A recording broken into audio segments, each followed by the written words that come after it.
Hey guys, welcome back to another episode here on Hacks and Hobbies. Today I've got a really good friend. We've been connected through social. We've got a lot of conversations between us.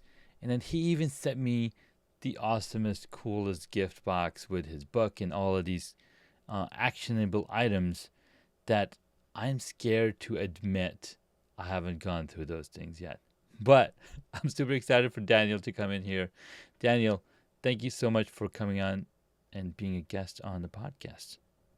Hey, let's go, Junaid. Thank you. Appreciate you.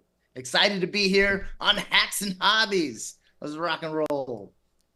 So, Daniel, you've been doing some amazing things. You're the rainmaker, as it says right there on here. But what you've done over the past few years, I don't even know if it's been a decade or not, but 2 decades you've been in marketing and sales. But you're also the co-creator of the X Factor effect. Now, one thing that you had sent, there was a ton of stories of people that had worked with you and how it transformed their lives. Talk to me about why you went that direction and what inspired you to do that. Hey, thanks, Junaid. So yeah, the whole X Factor effect, the methodology and story, that happened about 12 years ago. And the reason why was because I met up with my business partner down in Brazil through the internet. Makes it sound like I like traveled down and then was like, Yeah. hey, let's go. So I met my business partner, Pedro Superti, and we decided to start working together. And we had both run into situations where we had trouble breaking through the noise. Then we Mm, hit a home run in our markets and started breaking through the noise and started making a lot of sales in our industries. yeah. And then we got copied. And then we were like, all right, how do we overcome this? So we Mm, started working together and we started coming up with all these unique ways to break through the noise and become uncopyable in your industry so that you can maintain a positioning of market leadership. yeah. And down in Brazil, there's a lot of competition, just like in the United States, but nobody was talking about how to become a market leader, how to break through the noise, Mm, how to follow these X factor effect strategies. yeah. So we started teaching our methodologies first down in Brazil, and now we teach across the world our methodologies, not just to Portuguese speakers, but English speakers as well. And we've helped over 20,000 students and clients to break through the noise in their industries. And a long story short, like the methodologies just like work and they work like gangbusters because we have so many really cool unique ways of breaking through the noise that we're able to Mm, stack those differences one upon another so that it's really hard to be fully copied because you yeah. come become this massive unicorn in your market. Man, that's amazing. 20,000 students and clients growing their businesses. I mean, that's seems like that's very replicatable, right? So it's easily to be copied, but then the X factor that these businesses have is something going to be different every single time, looks like. Yeah, there is, for example, if I have a podcast where I'm talking about hacks and hobbies, it is a very unique thing that you've created, like your the naming and everything. So it would be kind of obvious, Mm, but you could have somebody come up with a similar title and they could try to kind of copy you, sure. but you have so many unique differences, Junaid, with what you do and the type of guests and the quality of guests that you bring on. Yeah. And then, of course, you have your business helping people with their setups, with their Mm-hmm. podcast setups, so that they look like massive rock stars all the time. Oh, there we go. There we go. That's what I'm talking about. And Yeah. so you have all of these really cool things that you do and unique ways. So if I was a Junaid that had a similar name like Hacks and Hobbies, and Mm, then I was also like a podcasting studio guy, yeah. And, like it gets to the point where at some point it starts to become laughable if somebody starts to copy you. Sure. But quick story. So for example, way back in around 2009, I created a website and I was the very first person on the whole internet. I verified this multiple times.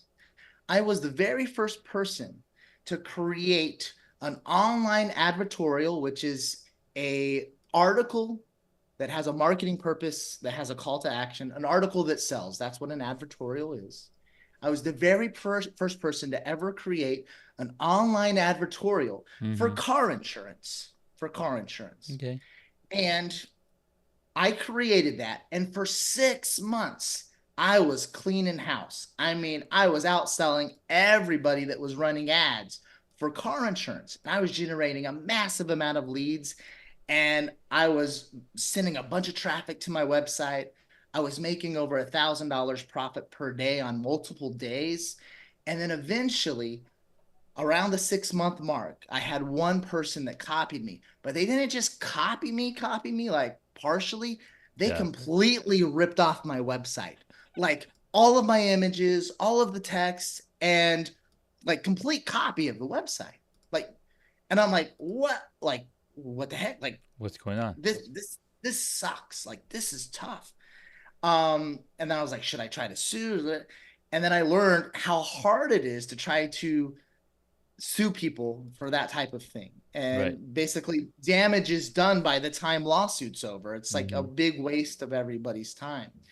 And I realized that having unique marketing copy, it's a differentiator, and having a unique marketing method is a differentiator. But if it's just like that one thing that you're doing that's different, it's copyable.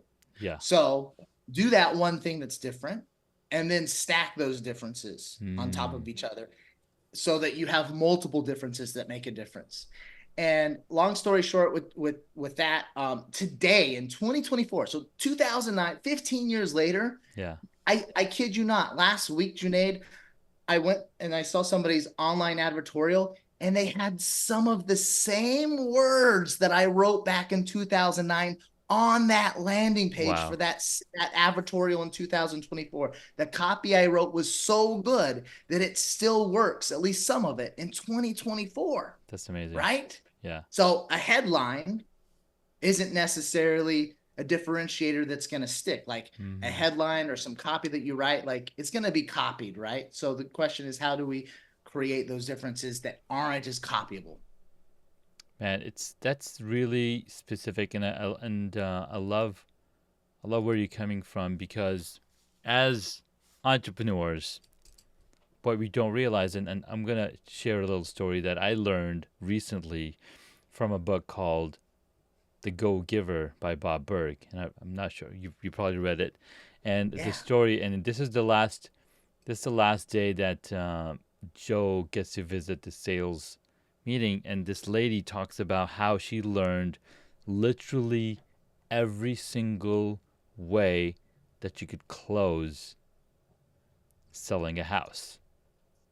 Right? She's like, I've learned A to Z on how to close, but after a year, she still wasn't able to close.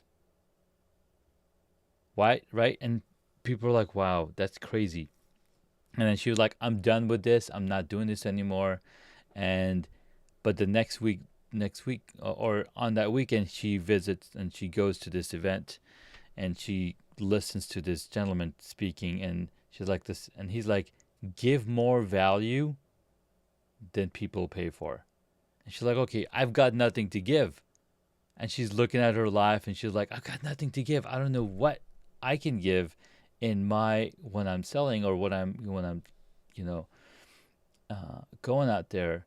And so this last meeting before she packed up her bags and everything, she's like, you know what, I'm gonna just go. I'm just gonna wing it because she wasn't able to get out of this. So she goes and does the showcasing of the home, and she's just talking about everything else and not spec. She's just talking about everything because she's a mom. She's a mother of three kids. She's never worked before. So she's talking about everything else. And guess what? Those people bought the house. And then she realized that what she had to give was herself. Boom, right? Boom, mic drop. Well, thank you for having me on the podcast, Right. Junaid. We'll end there. That was We're amazing. done. We're done. We're done. I Because 100% agree, yeah, Junaid. We have 9 pillars with the X Factor effect methodology. yeah. One of the 9 pillars, and by the way, I know we're going to talk about ideas that influence. I don't even talk about the 9 pillars and ideas that influence. Ideas that influence is one of the pillars as well. But Yes. one of the pillars for our 9 X Factor effect methodology, our 9 pillars that we've developed over the past 12 years, it is all about you. Mm-hmm. You as that attractive character. We call Mm-hmm. it the celebrity code. So Yeah. follow the celebrity code. The Yeah. celebrity code is all about you, like how you are the differentiator as the expert, Yes. authority, or the celebrity inside of your niche market.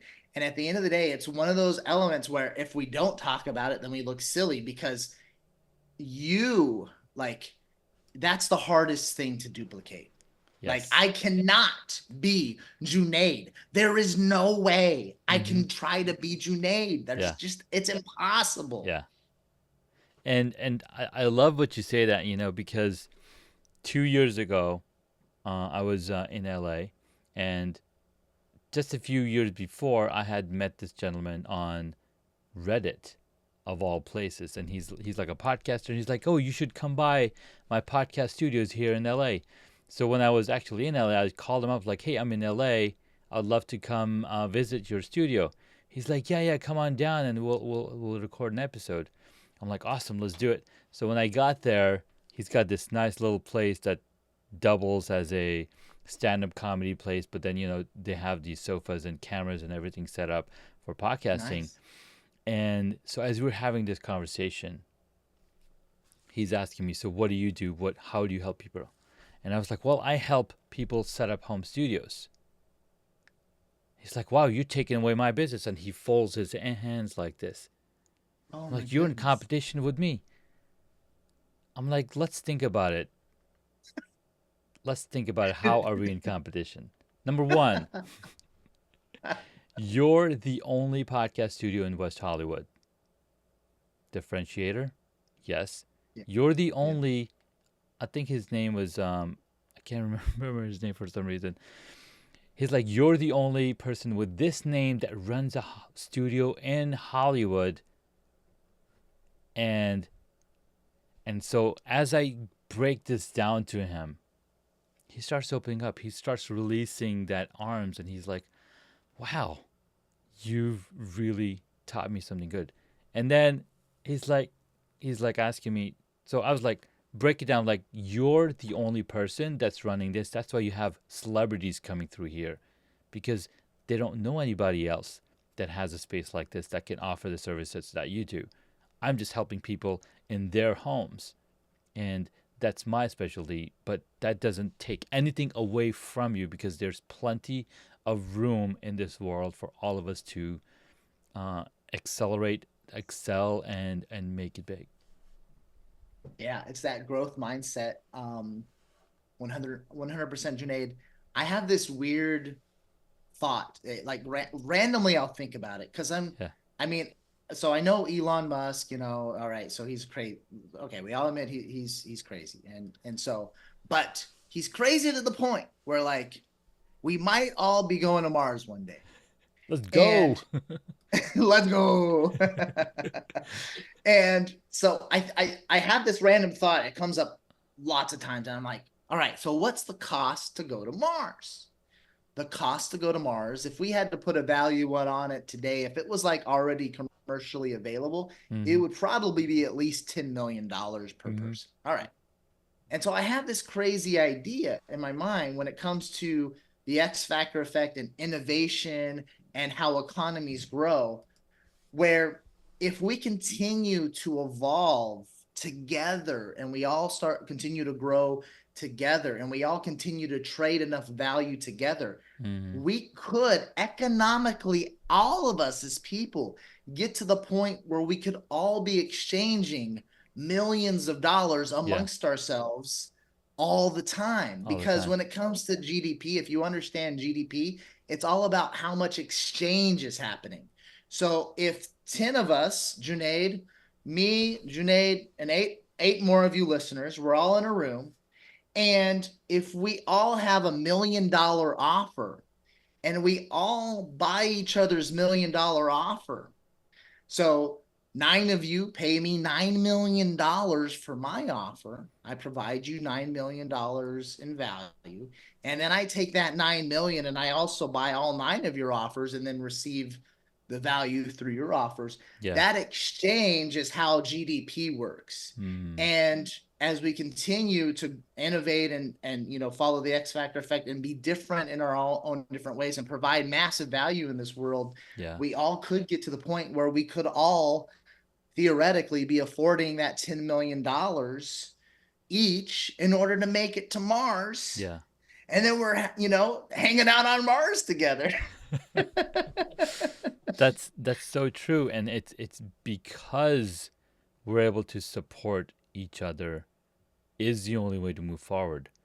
If you think Yeah. about a lake versus a river, right? A lake is not going to get you anywhere. You can only swim around, but a river can take you places that you've never seen before, that you've never imagined. And I think that's where cash flow comes from. The river flow, cash flow, the river bank, the cash bank. You go to the bank to store your money, right? So all of the terminologies of a river and cash are of cash and whatnot come from rivers and flowing and whatnot. That's really cool insight. I've never thought about that. And I do know one of your secret questions. If you ask me the game board question, I'm going to say cash flow. I decided I'm going to say Yeah, cash. I love it. I love it, man. Daniel, so as you've been working with hundreds and thousands of students and clients all over the world, right? What's been the most pivotal moment which said, okay, this is a game changer? Yeah. One moment, I would say we hit a tipping point. I would say the moment where I'm like, holy smokes, I do this world a disservice if I don't spread this message, Mm. if I don't continue to teach what we teach, if we don't continue to push for differentiation and innovation within your niche markets, helping more and more people become those market leaders and category kings. The tipping point was when we started getting at least one testimonial per day from our students. We got to the point where we had so many students and so much volume coming in Yeah. that we started getting at least a testimonial a day. And I'm like, and it was just mind blowing. Mm. Like, some people get excited if they get a testimonial every couple of months, Sure. right? Yeah. That's super exciting.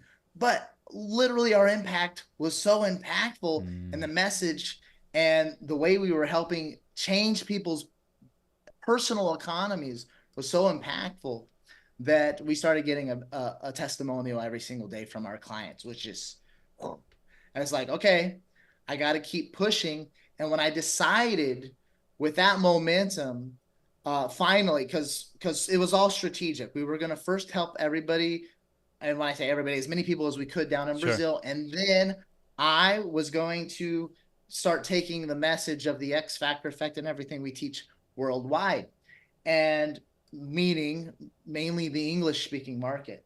And I ran into a problem where I was like, okay, how do I first make a big splash? We've been speaking with the Brazilians for so many years, we've been helping so many people for so many years. Yeah. And that's where the idea for the box came from.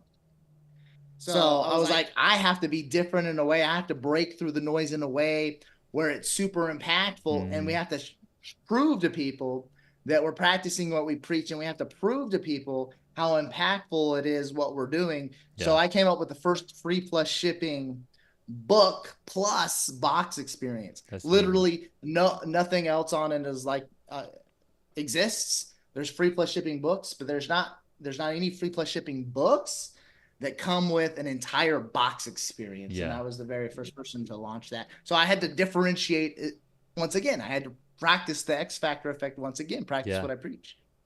dude, that's so powerful because so based on the Go Giver book, and you already know this, there's 5 laws of stratospheric success, right? The law of value, your true worth is determined by how much more you give in value than you take in payment. And that's what you're displaying with this book plus shipping box gift and all these cool things that come in it. In fact, I have one of the coins that was in there, right? The law of influence. The law of compensation is the second law, and how your income is determined by how many people you serve and how well you serve them. And you're serving those people, those students, and those clients by giving them the X factor, by showing them the path of stratospheric success. And the book, The Law of Influence, right, is basically based off of the law of influence. Like the idea is to influence because your influence is determined by how abundantly you place other people's interests first.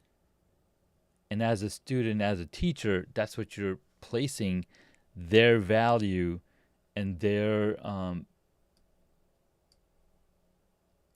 interests first. And that's what's given you this massive success. And I'm so proud to call your brother and be able to, see this in action as I read this book multiple times and I see it in action, and what you're doing, what you have done is totally shows the blueprint of, hey, if you really want the real success, you need to help and serve other people. Well, thank you, Junaid. It's I've read The Go Giver more than once, but it was more than 10 years ago. Yeah. I got addicted to business books, not unlike Junaid. Thank you, man. I love me some business books. And you forget about, certain lessons that you learn, but now that you're bringing all that up, um, it's yeah, those principles. I mean, it and I love when a book is timeless, Mm-hmm. right? Like the principles in the Go Giver, they work today, and they're gonna work 50 years from now, 100 Yes. years from now. Yes. My favorite book is The Alchemist. Mm-hmm. Oh my gosh, so many lessons learned. I don't know if you've read The Alchemist, Junaid, but yeah, just I, I'll be listening to that my whole life and I love just it. pulling lessons from that. I'm gonna have to put that on my reading list as soon as I can because this you're the second person who's mentioned The Alchemist today, so Oh yeah, definitely well, going to be. Paulo Coelho, right? He's Brazilian, so Yeah, there you go. but but yeah, so he originally wrote it in Portuguese, and people were just like, this is and you know whose favorite book? I mean, I'm bringing up all the controversial I'm bringing up all the controversial people today. But Nobody knows. Will Smith's favorite book, if you've listened to his Hmm. autobiography, Yeah. which I have, it's The Alchemist. It's The Mm. Alchemist. And so, yeah, um, No, man. not didn't mean for this episode to turn into book Nobody recommendations, knows but that. Nobody's know that because I was talking to so as I'm walking down, dropping the kids off to school, and I'm on the way back. I'm talking, to my neighbor, and she's like, I just love what all the things that you're doing, people that you're meeting. What are you up to now? And I told her about, I'm writing my second book, and she's like, yeah, that the first book was so good, and I talked to her about why I'm writing the book. It's all about authority, right? You build that authority, you build, and you can. It's the most scalable thing in the world. is a book, right? Courses is another one. Once you develop a course, it's replicatable, it's scalable, something that removes you from your time, so now you get that time back.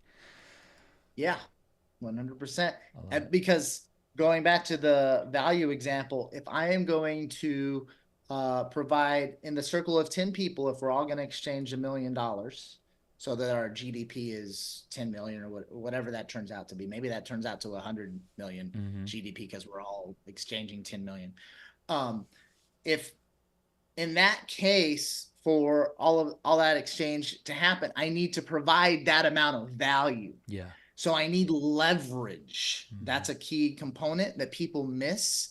And I have a friend, still my friend. It's just I haven't seen him for a while. Sure. And when I started making money with courses way back in the day, he did not understand as a school teacher Mm-hmm. how I was making so much money. Sure. And I had to be honest with him because I already knew the answer. Mm-hmm. So I had leverage and he didn't. As a school teacher, the most people he can impact in a day, if he has 5 classes with 30 students, is 150 students. Yeah. And he has those same students for a whole semester. If there's 2 semesters in a year, he's only helping 300 students this year. Yep. So the state of he lives in Massachusetts now, and so as a teacher, I think he's up. I think he's up there. I think he makes about Sure. $70,000, which is pretty good for a teacher. So the state of Massachusetts, where he's at, is paying him value per student if he's affecting 300 students, right around a little over $2,000 per student. Sure. The state of Massachusetts says this is the value per student. Yeah. $2,000 times 300 students is, no, I did that wrong. It's only 200. It's $200. 200 times 300. So the value the state put was only $200. $200 per student. Okay. Now, if we take that same value and if we put leverage into the equation and we create this amazing course, an online course for $197, and we sell it to 1,000 people, Mm-hmm. then we're leveraged $197,000 in income this Yeah. year. And that's the difference. So the value equation is the value you provide multiplied Yes. by the amount of people that you impact. Exactly. Exactly. And that's the law of compensation, right? Your income is determined by how many people you serve, how many people, that's the number, and how well you serve them. Because if you serve them really well, guess what they're going to do? They're going to tell their friends, like, oh my God, you got to take this course. You got to jump in this because this is going to change your world. Man, I love it. Keep bringing it back. 100%. All right, dude, it's been fun. Let's take a quick break. And when we get back, you can share 3 hacks that entrepreneurs can implement in their lives and make it to that next level. Resume. Hey guys, welcome back to the episode. We've been talking with Daniel Den here on the podcast. He's the creator, the co-creator of the X Factor Effect methodology. Him and his team has helped over 20,000 students and clients grow their businesses. Daniel, you teach some really amazing things. Different is better. And that reminds me of something. Apple, right? They say think different, right? So Think different. why not? Absolutely. So Daniel, run us down with the 3 hacks that you've got for us. I know you have a lot more hacks and lots more tips for sure. But 3 I got hacks that we can, yeah, I don't even know which hacks I'm going to talk about, but I'm going to talk about 3. We're only going to talk about 3. we could talk but about they're 3 going to be good. that we can take action on. Thank you so much, Daniel. Let's go. Let's go. Let's talk about different is the new better concept first. This, and now in ideas and influence, which is all about coming up with big, bold, and wildly successful marketing ideas that break through the noise. Coming up with those ideas that break through the noise, those ideas that influence. is one of our 9 pillars. So Mm. the 3 hacks I'm going to share with you today come from the book. All right. Yes. Ideas that all right. One of them is the different is the new better concept, the X factor effect concept. So here is the premise. And now using Apple as an example, we can go back to the most profitable pitch of all time, which was done by Steve Jobs when he first pitched on stage the iPhone. The iPhone literally like sold hundreds of billions of dollars worth of product, Yeah. if not over a trillion. I know that the valuation of Apple has gone over a trillion. I don't know how many hundreds of billions or over a trillion in sales the iPhone has done. But the Yeah. most profitable pitch of all time was when Steve Jobs, if you haven't studied that pitch, what are you waiting for? Like Let's that is an go. idea that influences. Mm-hmm. Mm-hmm. The Absolutely. best, yeah. If anybody in marketing and sales, you haven't watched the most profitable pitch of all time, what are you waiting for? So pause this. No, just stop Stop listening. it. Just go watch what Steve Jobs pitched for the iPhone. But the reason why that pitch worked so well was that it followed the different is the new better concept. It was different, unique in a way that Apple's dream customers were gonna love. There was so much R&D that went into it, and there was so much asking of audiences like what like they would want in like this perfect device that nobody had ever seen before. And the different is the new better concept teaches us that the human mind is addicted to novelty. So we like consistency sometimes. That's why if I go to McDonald's, it's usually because, oh, I know that I'm going to kind of have a consistent experience. I know that that Big Mac is pretty much going to be the same consistent Big Mac at a lot of the McDonald's that I go to, and they're gonna be relatively fast.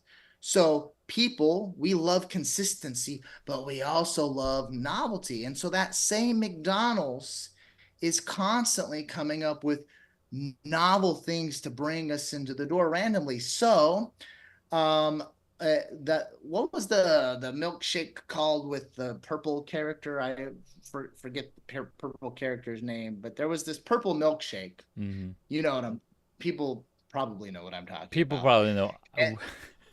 I don't remember purple Junaid does milkshake. not go to McDonald's. I do not Junaid, go to let's just be McDonald's. honest. Junaid has not been to McDonald's in a long time. It's true. It's true. I have not been there in a while.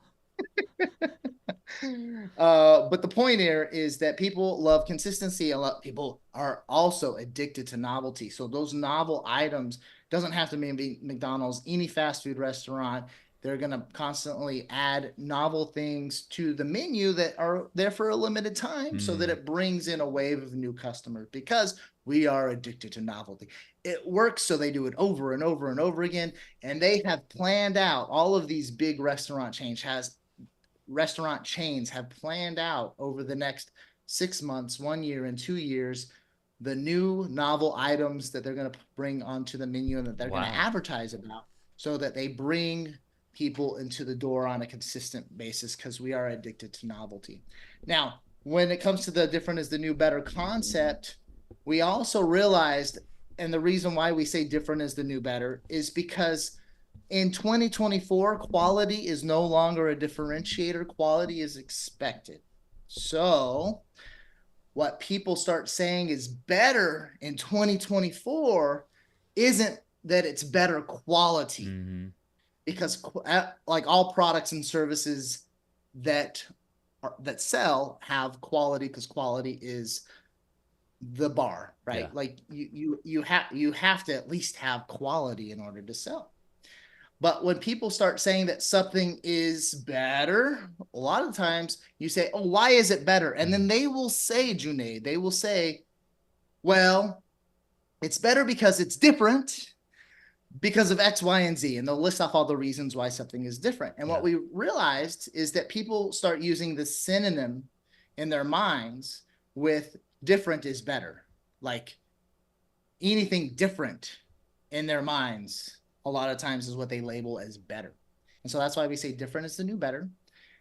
We That's part of the X factor effect methodology Yeah. belief that different is the new better. And when it came to the iPhone, going back to the iPhone sold like crazy because it followed everything with the different is the new better concept.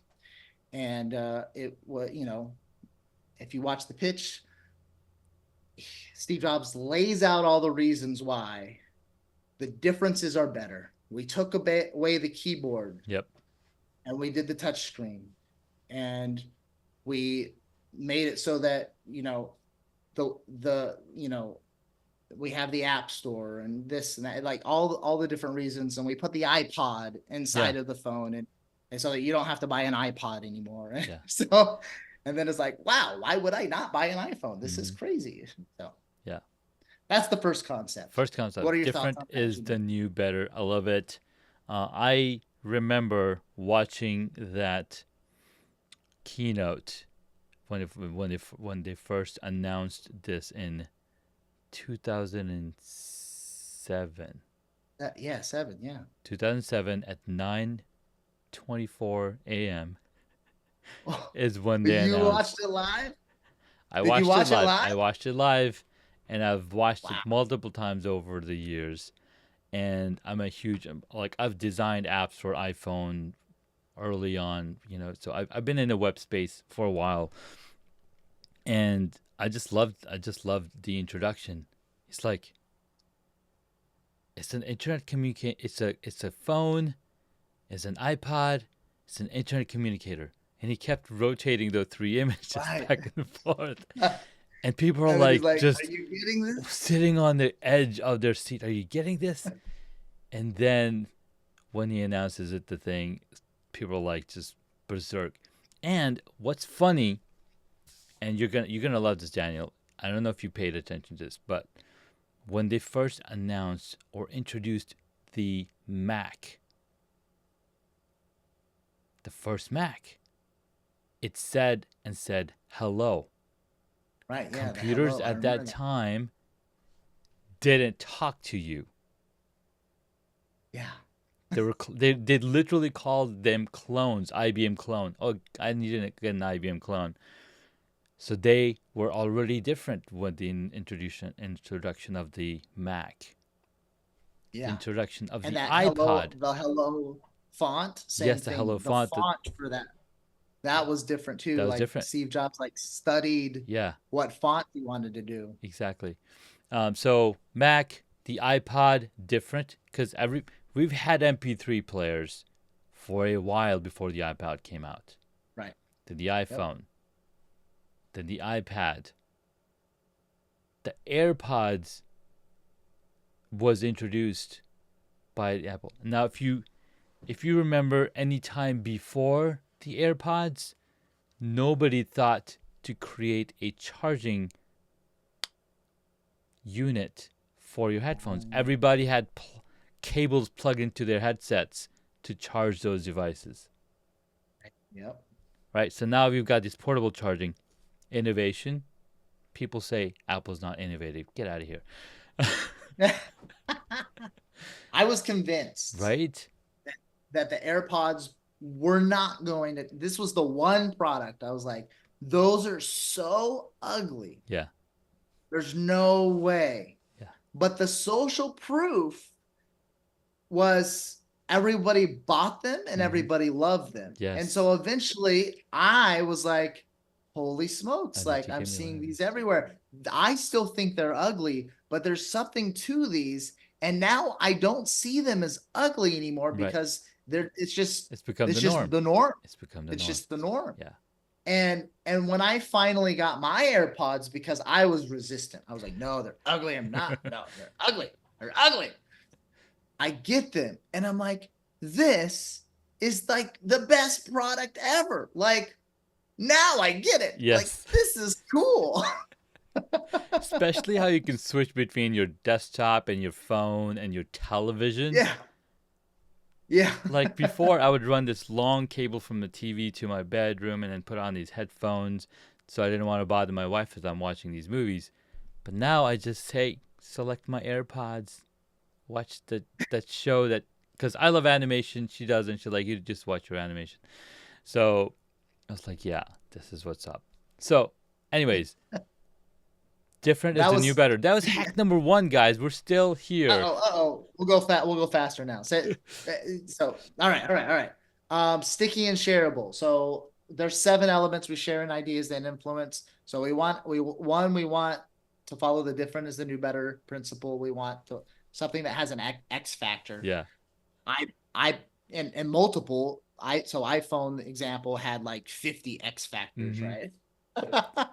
Which is why it was so hard to copy, Yeah. right? Eventually copied, They but did copy it, really, which is really fine. hard. Yeah. Really, yeah, really hard to copy. Um, um, and then so sticky and shareable. Let's talk about sticky and shareable. So one of the cool things with when it comes to sticky and shareable aspects of your marketing message is that people kind of are like, well, yeah, how do I create sticky? Mm. What there's 3 ways. Okay, there is uh there is visually sticky. Okay, and then there is conceptually sticky, and then there's verbally sticky. I'll explain Mm. every single one. Visually sticky. Okay, so for example, I split tested the cover for ideas that influence. Those that are listening, there's like a crumbled up piece of paper written on Yeah. it and everything. And I split tested it. I did 99 designs. I told the designers it has to be different. That's the one rule. It has to be different. It has to stand out in some way. This was the winner. Okay. Why? Well, because it's visually sticky. So if I had people saying, yeah, if I saw that at Barnes and Noble or wherever, like I would pick that up. Like that is interesting. So there's visually, and people get visually. Like there's images that can stick in people's minds. And I'm not saying this is the most visually sticky But book it's cover in the world, but it does the job. And there are a lot of other visually sticky concepts. Yeah, Junaid? and I think it looks like that because when you come up with an idea, you can probably write in a piece of paper, a piece of napkin, like, oh, that's a stupid idea, and then you crumble up, and then somebody will find that idea and unfold. I'm like, oh my god, this idea is awesome, right? Because Yeah. they're on a path or they're on a journey where that note makes sense to them, as opposed to the one who came up with it, and then it's probably influences around them that says no, that idea is dumb, and then they crumbled it up and threw it away. Right. Yep. There's all that. So people ask me, okay, how do we make things sticky? Visually, you kind of get that. Yeah. Now, what people get stuck on is, oh, I don't have anything visually. That's okay. All right. Okay. Because there's 2 other ways for us to have sticky marketing concept. Mm. Conceptually. All right. iPod. What was the conceptually sticky idea for the iPod? 1,000 songs. 1,000 songs in your pocket. There you go, Junaid. That's what I'm talking about. 1,000 songs in your pocket. Where all the MP3 players before iPod, how did they position it? A whole gigabyte. You get a Yes. whole gigabyte worth of songs. Well, what does that mean? Right? Mm-hmm. And so I believe the first ones were 5 gigabytes. Don't quote me on that. Yeah, the first Which, iPod was a 5 gigabyte iPod. Mm-hmm. there you go. Which ended up being 1,000 songs in your pocket. If now conceptually, if I say you get this device, it's better than a CD player because you get 5 gigabytes worth of storage. Okay, what does that mean? I know how many songs a CD holds. Now, Junaid and I, we had CD players, Mm-hmm. right? Not everybody listening had CD players, but at most you had 20 songs Yes. on that CD. At most. Yeah. Lots of times 14, 15. That was like the standard. Yeah. And so we knew one CD is 14, 15 songs. But we did not know conceptually what 5 gigabytes would hold until iPod was positioned as 1,000 songs in your pocket. And then that was the tipping point. Conceptually sticky. Do I want 1,000 songs in my pocket? Yes, of course I want 1,000 songs in my pocket. So that's conceptually sticky.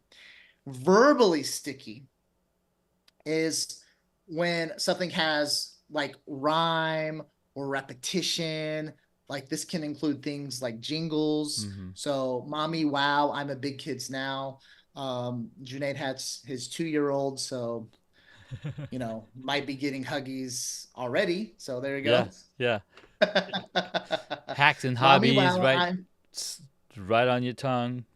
People there. You say go. hacks and hobbies. Wow, that's a really odd. What was the third one? It's Verbally verbally right. sticky. It's a Yes, verbally sticky name. So yes, yeah, because you have alliteration.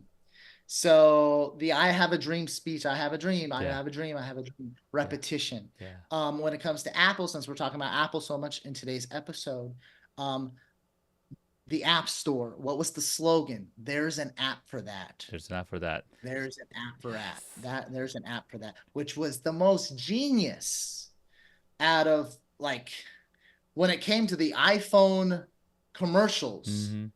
So they weren't even talking about the iPhone. No. They were talking about the App Store, and this was a new thing. This was complete X factor. Apps for your phone. There's an app for that. Hey, you want to know weather conditions because you're looking to go skiing. There's an app for that. Yeah. You need to do your grocery list. There's an app for that. You need to know, like, there was an app for everything. And then every single commercial that there was a really cool app for that took care of our needs as consumers Yeah. was a different hook. So instead of talking about iPhone all day, just iPhone, iPhone, iPhone, which was amazing, they had unlimited hooks when it came to their marketing campaigns because every single really cool app was another hook, another reason to bring people into iPhone. So anyway, I those love are it. the 3 ways to be sticky and shareable. Is you can be um, visually sticky, you can be conceptually sticky, or you can be verbally sticky. So that's the second hack that we Second have hack for that we have. breaking I through love it. the noise with your marketing message. Now, keep in mind, we want all of these. So we want something that has an X factor and we want to be sticky. And then I cover all 7 elements inside of the book. Nice. I'll share just one more. Um, we want to evoke emotion. Okay. We want to evoke emotion. I've got a, do you know Bar Rescue, John Taffer, I Junaid? do not know. Okay. So John Taffer, he's kind of like Gordon Ramsay, but for bars and Okay. nightclubs. Okay. So he had this really cool show called Bar Rescue. And so failing bars, he would go in and he would rescue them. And he would Okay. be like, Okay. oh, Tell that, okay, now you it. remember. It clicks now because Gordon Ramsay would go to kitchens and restaurants, and he would level them up. Not Gordon Ramsay. Sorry. The other guy. Yeah, John Taffer would do the same thing as Gordon Ramsay. Okay. He would go and yell at people and tell them they were idiots. And all the reasons why their bar, well, in the case for John Taffer, why the bar needed to be fixed, and he would yell at them and like Got do it. this Yeah. or you're dumb, just like Gordon Ramsay, with lots of expletives. So, Yeah. um, the reason why I'm bringing this up is because my favorite quote of all time has to do with this third element. That my favorite quote regarding emotional reactions. So what we want our marketing messages. So we're all exposed to about 4 to 10,000 different marketing pieces and advertisements every single day. That's according to a Forbes article. Yeah. 4 to 10,000 things vying for our attention. That's insane. So we also we want to have an X factor. We want to be sticky, and we also want an emotional reaction. Okay, so that's the third element, the third hack that I wanted to share with everybody today. Now, Dude, when it thank you. comes to emotional reactions, my favorite quote that immediately helps everybody understand this comes from John Taffer from Rescue. He said this, okay? The biggest mistake that people make is that they think I'm in the food business or the beverage business. I'm not. I'm in the reaction business. You see, a plate of food hits the table. It lands right in front of you. One of two things happens. Either you sit up and you look at it and you react to it, or nothing Hmm. happens. If nothing happens, that restaurant is stuck in mediocrity forever. The product is the reaction. And that's where restaurateurs blow it. You see, I'll put that plate of food in front of you. And if you don't sit up, I'll redesign it 100 times until you do. Yeah. Because I understand that it's not the plate of food, it's the way you react to it that makes the money. I love that. Mind blowing. Mind blowing. That's powerful. So it's the reaction to the product or service for all of us, regardless of what industry we're in, regardless if we're selling a product or service or an experience. It's how It's it the makes you reaction feel. to that product or service or experience that makes the money. Okay. When it comes to our marketing message, the problem is that we're all putting out marketing pieces, and the reaction most of the time is what? Nothing. Because your marketing pieces get drowned in the sea of sameness. They look like everything else. Yeah. And so my emotional response to your ad that looks like everything else is nothing. I'm ignoring it. It just gets washed away with the Yeah. sea of sameness. It's the emotional reaction that makes the money. If there's no emotion in that ad, then you're caught up in mediocrity. Wow, Daniel, that's really powerful. I love all of it. It's kind of mind blowing. So you've got the different is better. You gotta have the stickiness, right? And then you gotta have the reaction, Emotional reaction. the There you go. emotional reaction, not just any reaction, an emotional reaction that binds them into the story. I love it, bro. Yeah, and story. Oh, yep. Story is one of the story's another elements. one, So right? there And you go. Junaid revealed one of the elements. So yeah, we talk about story selling, storytelling inside of the book as well. So when you talked about the stickiness, um, how did you say it? uh the three The ways third for one. sticky Yeah, messages. sticky Oh, messages. verbally sticky. Right. So So the sticky and there's upon reading this book by um, Matthew McConaughey, Green Lights, in one of the chapters, he visits his favorite artist, who's from West Africa. He visits him. He listens to his music. He's like, "Dude, you should totally come to the U.S. Why don't you bring your music to the States?" He's like, "My music is dry shit. It's not wet shit. Because the wet shit is gonna leave a scent. Dry shit's not gonna leave a scent." So just to say, he went through a process there, a journey there, where after he came back 5 years later, people remembered him because of the impression he left. So he was wet shit. love it. I love it, man. All right, man. That's memorable. That's sticky. That's Yeah, sticky. that's sticky. All right, let's go Fresh. into the fast track. Uh, 6 questions that I love to ask my guests. I need to program these buttons correctly. Boom. Number 1. What is the one hobby that you wish you got into? I really love soccer now, so I wish as a kid that I would have been put in soccer. I did one half season as a kid, and wasn't good because that was like the only time that I like tried and then didn't. I wish I would have done soccer. I wish I would have done soccer in high school, all growing up, because now three of my kids play They all soccer, play soccer. and I love playing. We love playing soccer as a family, and then of Nice. course I worked with the Brazilians and everything. So wish I had been more into soccer. I love it. Number 2. What did you want to be when you were a child? I wanted to be a doctor because they made the most money. What a At misconception least that is. At least. That's what I thought as a kid. right? And then I had a very wise teacher say, uh, when I told her that, she said, I don't think that that's what you want to do. If you want to make a lot of money. You usually you want to be a doctor because you want to help people. Mm-hmm. I was like, oh no, I want to make a lot of money. I guess I don't want to be a doctor. now, Wise words.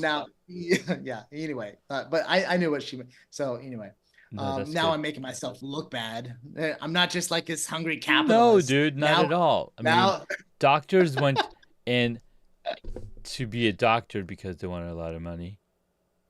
If you go ask yeah, them, I mean, I don't some of know. them, Psh. some of them, Next some. up, what did you want to be when you were a child? Uh, oh, so that's different. You want a different answer? Different Oh wait, I as a already child? asked you that. Never mind. Next question. Was it? I'm totally out of it. What is your favorite movie or TV show? The Pursuit of Happiness. Pursuit Oh of my Happiness. god, I love that movie. I love that movie, and it's cool Yeah, that you yeah, mentioned Will Smith earlier. I mean, he has a new movie coming out that I yeah, can't wait to yeah. check out. I can't. It's one of those movies where I can't help but crying. Well, so like I'm pretty good at not crying during movies, but then like so the same thing with The Alchemist. When I read The Alchemist, most of the time I cry, Hmm. and then when I watch The Pursuit of Happiness, most of the time I cry. Yeah, Even though I'm really good at not crying.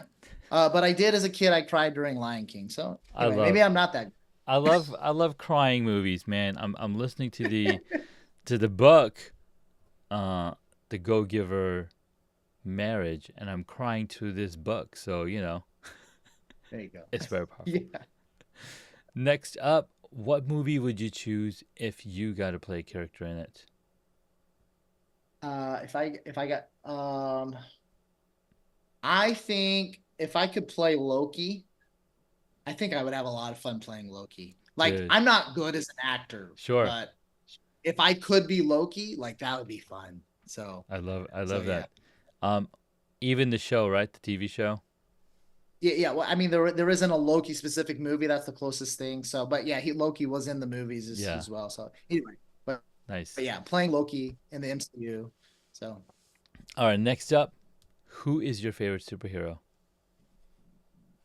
my Star Lord, or yeah, I will just say Star Lord, Star Lord. Oh, I would also like to play Drax the Destroyer. That would be fun. I want to be Loki, and if I was the actor, I would want to be Loki or Drax. So, I love it. but yeah, Star Lord is my favorite. I wanted those keychains. From Lego, they I used to have a. This was when keys were actually keys. Sure. Now keys aren't keys Yeah. as much. Anyway, at least for driving. I used to have a Harry Potter one, and I always wanted a Star Lord Lego one, but I don't think they make a Star Lord Lego You can actually. make a custom one Oh, you can make a pretty custom one. easily. Yeah. Yeah, that's right. There you go. All right. Last question we already know the answer to. If you were a board game, what would it be? Right, yeah. Let's do cash flow. My daughter yesterday for her birthday, she wanted to play cash flow. And so we did a competition as a family Nice. where so the six of us, we all played cash flow. And then when you won or when you exited the rat race and Mhm. then landed on your dream or whatever, then you got to go to the winners lounge and pick a prize. And so that Nice. was our family activity yesterday. Cash flow plus winners lounge plus prize. So it was pretty Check cool. it out. That's a pretty cool birthday celebration for sure. Yeah. Daniel, thank you so much for your time, your energy, your wisdom, your hacks, and I learned a lot, and this was a lot of fun. Thank you so much, man. Thank you, Junaid. You're awesome. That's why people love Hacks and Hobbies. Let's go. Thanks so much again, Daniel. We'll catch you in the next episode. Hey guys, thanks for watching the episode. This was a lot of fun with Daniel Den. If you have any questions, you can reach out to him. Check out the links in the show notes. Check out the link for the book as well.